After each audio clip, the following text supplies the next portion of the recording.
Good day. I'm Rinka, your AI host.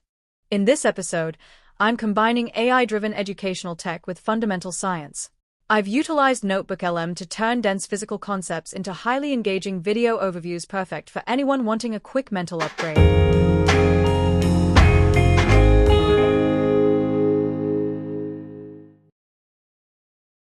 Welcome to this explainer. Today we are diving into the absolute edge of modern technology. We're talking about quantum computing and more specifically, the mind-bending little building blocks that make it all possible, qubits. So let me ask you something. Is it physically possible to be in two completely different states at the exact same time? I know, it sounds like a riddle, right? But this one single question actually challenges our everyday perception of reality. And honestly, it's the gateway to understanding how the fastest, most powerful machines humans are currently building actually work. Part 1.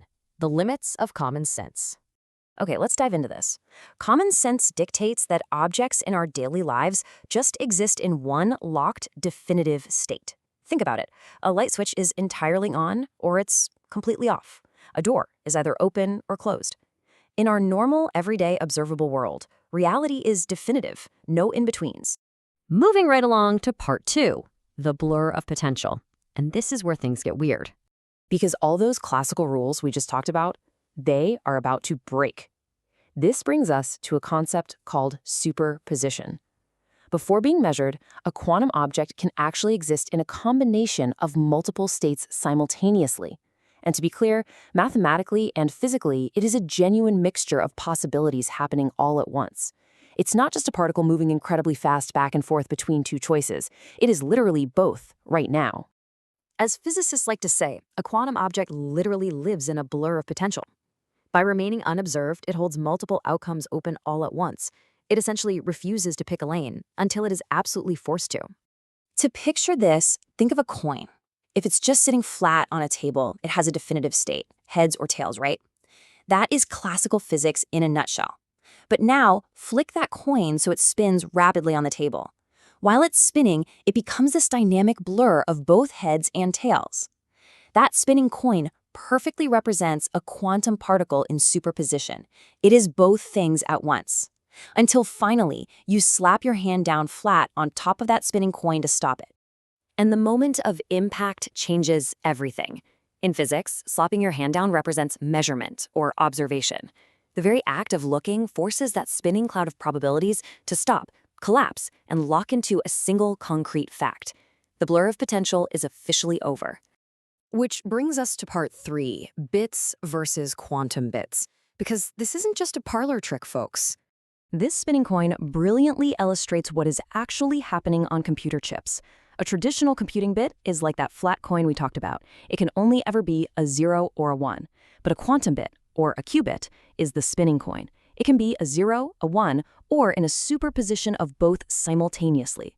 This fundamental difference in architecture is exactly how qubits enable such a massive leap in processing speed.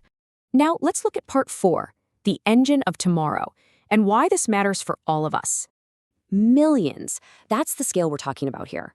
Because a qubit holds multiple values simultaneously, a quantum computer doesn't have to check possibilities sequentially, one after the other.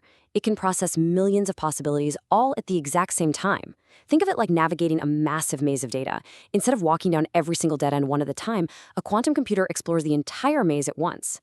This is the core mechanism that makes quantum computing exponentially faster.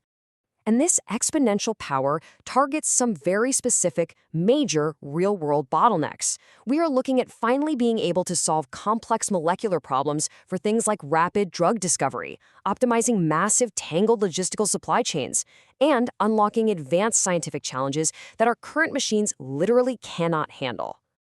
To really grasp the magnitude of this processing speed, consider the time frame of thousands of years.